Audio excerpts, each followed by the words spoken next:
Good morning, student. Today we will discuss about the types of amino acid and the metabolic use of amino acids. Okay. So first of all, we should know about the type of amino acids. तो types की हम बात करें तो हमने categorisation कल भी किया था, एक हम और बता रहे हैं आपको on the basis of their behaviour और नेचर। मीन्स हमारे पास प्रोटीनेशियस अमाइनो एसिड होते हैं, प्रोटीन अमीनो एसिड इसको बोल सकते हैं, प्रोटीन अमाइनो एसिड। फिर आते हैं आपके non protein amino acid, amino acid तो हैं बट वो प्रोटीन के फॉर्मेशन में हेल्प नहीं कर रहे हैं। और फिर आते हैं बेटा आपके तीसरे रेयर अमाइनो एसिड। इस प्रकार से हम लोगों ने 3 कैटेगरी में बांटा हुआ है, क्योंकि हमने आपको बताया था there are around 300 type of amino acid present on the whole biosphere. तो उनमें से कुछ ऐसे भी हैं जो इन कैटेगरीज में भी आ जाते हैं, प्रोटीन में भी आ जाते हैं। इन सब में की हम लोग आज बात करेंगे। तो प्रोटीन अमाइनो एसिड के तो आप एग्जांपल पढ़ के भी आए हुए हो, जैसे कि ग्लाइसिन, वेलाइन एक्सेट्रा, बहुत सारे पढ़े थे हमने, 20 के करीब हमने बताए थे। वेलाइन हो गया, ग्लूटामिक एसिड हो गया, स्पार्टिक एसिड हो गया, ट्रिप्टोफेन हो गया, ट्रिप्टोफेन हो गया, और ट्रिप्टोफेन के अलावा आपके हो गए थ्रियोनिन हो गया, ठीक है, लाइसिन हो गया, आर्जिनिन, आइसोल्यूसिन, ल्यूसिन, ये सारे आगे। नॉन प्रोटीन के अंदर बेटा आपके आते हैं ornithine and citrulline, ornithine and citrulline. अभी ऑर्निथिन और सिट्रुलिन क्या होते हैं? They both are involve in, इनकी बात कर रही हूं मैं, they both are involve in They both are involved in synthesis of urea. Urea के सिंथेसिस में इनका प्रयोग किया जाता है। कहाँ पे यूरिया का प्रयोग किया जाएगा? In the liver cell. और ये बनता कहाँ है? लीवर सेल में। तो बेसिकली वैसे भी सभी अमीनो एसिड लगभग लीवर सेल में बनते हैं, लेकिन इनमें 2 ऐसे नॉन प्रोटीनिशियस अमीनो एसिड हैं, like citrulline and ornithine, which help in the formation of urea. तो ये यूरिया बनाने में बच्चों आपकी मदद करेंगे, ठीक है। इसके अलावा आते हैं आपके rare amino acid. Rare amino acid जो आते हैं, ये ऐसे अमीनो एसिड है जो बहुत ही रेयर फॉर्म में मिलते हैं, लाइक हाइड्रोक्सीप्रोलीन एंड हाइड्रोक्सीलाइसिन। रेयर के मैं एग्जांपल बता रही हूं आपको, हाइड्रोक्सीप्रोलीन एंड हाइड्रोक्सीलाइसिन। हालांकि इससे ज्यादा हमारे सिलेबस में नहीं आता है, नहीं पूछा जाता है, तो आप इतना ही देख लीजिए, hydroxyproline and hydroxylysine. These are the 2 example of rare. इस प्रकार से बहुत सारे अमीनो एसिड आपके आसपास देखने को मिल जाते हैं। टेबल हमने कल बनाई ली थी एसेंशियल नॉन एसेंशियल की। अब अगर हम नॉन एसेंशियल की बात करते हैं, तो नॉन एसेंशियल का मतलब ये नहीं होता, हालांकि इस वर्ड का मतलब है गैर जरूरी, लेकिन इसका मतलब ये नहीं कि इनकी जरूरत नहीं है। इसका मतलब ये है यहाँ पर कि these are non essential because they are already produce in the body. इनको हमें बाहर से लेने की जरूरत नहीं है, जरूरी बहुत है हमारे लिए ये, लेकिन ये सारे के सारे हमारी बॉडी के अंदर बनते हैं। तो नॉन एसेंशियल कौन से अमीनो एसिड होते हैं बच्चों? ये वो अमीनो एसिड हैं जो हमारी लीवर सेल के अंदर बनते हैं by the process of transamination. By the process of transamination, transamination की प्रोसेस के द्वारा इनको बनाया जाता है लीवर के अंदर। इनको हमें बाहर से लेने की जरूरत नहीं है, यानी आपकी डाइट में इनकी आवश्यकता नहीं होती है, ये आपकी बॉडी के अंदर ही बन जाते हैं। प्रोसेस कौन का नाम क्या है? ट्रांसएमिनेशन। और साइट कौन सी है? आपकी लीवर सेल होती है, ठीक है। इसके एग्जांपल अगर मैं आपको बोल के बताऊं तो एलेनिन हो गया, एस्पार्जाइन हो गया, एस्पार्टिक एसिड हो गया, सिस्टीन हो गया, ग्लूटामिक एसिड हो गया, ग्लूटामाइन हो गया, ग्लाइसिन हो गया, प्रोलिन, सीरीन, टायरोसिन, इसके अलावा आर्जिनिन, हिस्टिडिन, ये सारे के सारे जो है आपके नॉन एसेंशियल के अंदर आते हैं। अब हम बात करेंगे इनके मेटाबॉलिक यूज का, हालांकि बहुत ज्यादा नहीं है, तो 3-4 के हम आपको थोड़े बता देते हैं जो इंपोर्टेंट देखने को मिल जाते हैं ज्यादातर। तो सबसे पहला है ग्लाइसिन। ग्लाइसिन जो होता है बेटा, इसका यूज होता है हीमोग्लोबिन के हीम बनाने में। तो it helps in formation of haem, formation of haem of haemoglobin.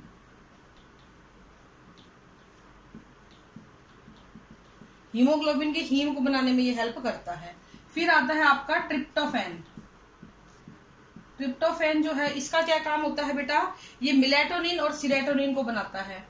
ये हार्मोन है, मेलेटोनिन एंड बेटा सीरोटोनिन।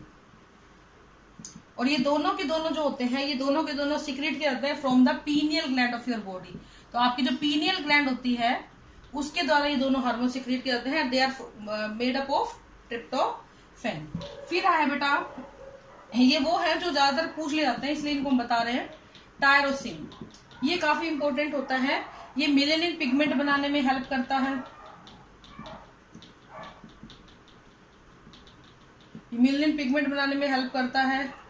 इसके अलावा ये ट्राईआइडोथायरोनिन यानी कि T3 और T4 जो थायरोक्सिन हार्मोन है उनको बनाने में हेल्प करता है। एपिनेफ्रिन एंड नोरेपिनेफ्रिन, इन दोनों को बनाने में भी ये हेल्प करता है। तो इस प्रकार से टायरोसिन के डेरिवेटिव्स हैं। ये टायरोसिन के ये तो आपके टायरोसिन के आयोडीनेटेड डेरिवेटिव होते हैं, पूछ भी ले जाते हैं। आयोडीनेटेड डेरिवेटिव, ठीक है, ये T3 और T4 टायरोसिन, ठीक है। फिर आता है आपका हिस्टिडीन। सॉरी बेटा, हिस्टिडीन जो होता है ये एक वासोडाइलेटर हिस्टामाइन को बनाता है। वासोडाइलेटर हिस्टामाइन, ठीक है। तो इस प्रकार से इनके मेटाबॉलिक यूजेस को हम लोग देख पाते हैं, ठीक है। अब बात आती है कि ये अमीनो एसिड आपस में जुड़ते कैसे हैं और जुड़ने के बाद ये कौन से बॉन्ड का फॉर्मेशन करते हैं। तो जब भी कभी दो अमीनो एसिड आपस में जुड़ेंगे, they will always form A peptide bond. तो वो किस बॉन्ड का फॉर्मेशन करेंगे? पेप्टाइड बॉन्ड का फॉर्मेशन करेंगे। पेप्टाइड बॉन्ड कुछ इस तरीके से आप मान सकते हो, जैसे ये आपके गोल, जो मैं गोल सर्कल बना रही हूँ ना, these are the amino acid, और इनके बीच में जो ये है, ये आपका एक अमीनो एसिड हो गया, ये दूसरा हो गया, ये तीसरा हो गया, चौथा हो गया, पांचवा हो गया, और बीच में जो ये है, ये लाइन जो आपको नजर आ रही है, these are the peptide bond. ये क्या है? आपके पेप्टाइड बॉन्ड है जो एक अमीनो एसिड को दूसरे अमीनो एसिड से जोड़े हुए हैं। यहाँ पे लाइन जो होती है, इसका जो लेफ्ट टर्मिनल होता है वो एन पॉइंट को रिप्रेजेंट करता है, इसका जो राइट टर्मिनल होता है वो सी पॉइंट को। तो ठीक है, ये आपका होगा एन टर्मिनल। एन टर्मिनल से मतलब हमारा यहाँ पे क्या है बच्चों, कि यहाँ पे आपका NH2 ग्रुप आएगा इस तरफ आपका, और यहाँ पे आपका आएगा सी ग्रुप, सी टर्मिनल इसको बोल देते हैं, सी टर्मिनल। तो ये आपका एन टर्मिनल, वो आपका सी टर्मिनल होता है। इसलिए जो है फर्स्ट अमीनो एसिड जो भी होगा उसको एन टर्मिनल अमीनो एसिड बोला जाएगा। अब देखना है ये बॉन्ड कैसे बनता है। देखिए जरा, NH2 COOH जो लगता है ना, यहाँ पे आप कुछ भी रख लो, ठीक है। हमने सिंपल ग्लाइसिन वाला ही ले लिया है, ये इसको फंक्शनल ग्रुप लिख लेते हैं हम लोग। तो बेसिकली ये है, ये आपका एन टर्मिनल है, ठीक है, ये आपका सी है। अब ये जो एक अमीनो एसिड की स्ट्रक्चर बनाई, ये अमीनो एसिड किसी दूसरे अमीनो एसिड के साथ जुड़ा, NH2 को मैंने ऐसे खोल के लिख दिया ताकि आपको समझ में आ जाए हमने क्या करा। सी, ठीक है, तो इस तरीके से ये आपस में हो गया कनेक्ट।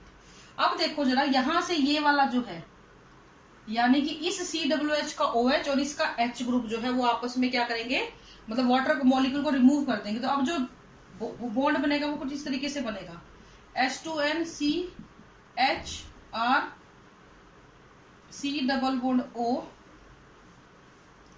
इसको ऊपर लिख दो, और यहां पे ये बॉन्ड बन गया NH, ये CHR। अब आप देखिए जरा, this is a left hand and this is a right hand. Left hand पे आपका नाइट्रोजन आ रहा है, राइट हैंड पे आपका कार्बन आ रहा है। तो इसीलिए इसको, सॉरी ये मैंने आधा लिखा है इस प्रकार से। तो अगला जो अमीनो एसिड आएगा वो उस तरफ आएगा, फिर अगला, फिर अगला। तो इस तरीके से इस एंड पे आपको हमेशा, इस एंड वाले एंड पे हमेशा आपको नाइट्रोजन ग्रुप मिलेगा, इस वाले एंड पे आपको हमेशा कार्बोक्सिलिक ग्रुप का कार्बन मिलेगा। अब बात ये आती है कि इनमें से आपको पेप्टाइड बॉन्ड कौन सा है। तो ये जो बना है ना, ये देखो, ये कैसे बना था, यहां से ये दोनों अलग हो गए, वाटर निकल गया प्लस वाटर। तो ये जो बॉन्ड है, this structure is known as peptide bond. तो इस तरीके से पेप्टाइड बॉन्ड का फॉर्मेशन होता है bye eliminating one water molecule. एक वाटर का मॉलिक्यूल जो होता है वो निकलता है। तो इस बॉन्ड को हम लोग ऐसे भी लिख सकते हैं, CONH बॉन्ड। देखो जरा, CONH, तो CONH बॉन्ड को हम लोग क्या बोल देते हैं बेटा? पेप्टाइड बॉन्ड बोल देते हैं। इसके अलावा कुछ इंपॉर्टेंट पेप्टाइड्स की हम लोग बात कर लेते हैं यहाँ पे, जो कई बार पूछ भी लिए जाते हैं, उसकी हम लोग बात करेंगे। तो पहला है ग्लूटाथियोन। ये ट्राइपेप्टाइड है, यानी कि इसमें सिर्फ 3 अमीनो एसिड मिलते हैं। ग्लूटाथियोन ये 3 अमीनो एसिड से मिलके बना होता है, सिर्फ 3 अमीनो एसिड मिलके इसको बनाते हैं। और वो कौन कौन से अमीनो एसिड है? ग्लाइसिन, ग्लूटामिक एसिड और सिस्टीन। तो ये कई बार नीट में पूछा जाता है कौन सा 3 पेप्टाइड से बना होता है। तो ये 3 पेप्टाइड जब आपस में 3 अमीनो एसिड आपस में जुड़ेंगे, ग्लाइसिन, सिस्टीन और ग्लूटामिक एसिड, तो ग्लूटाथाइन बन जाता है। ठीक है, अब ये करता क्या है?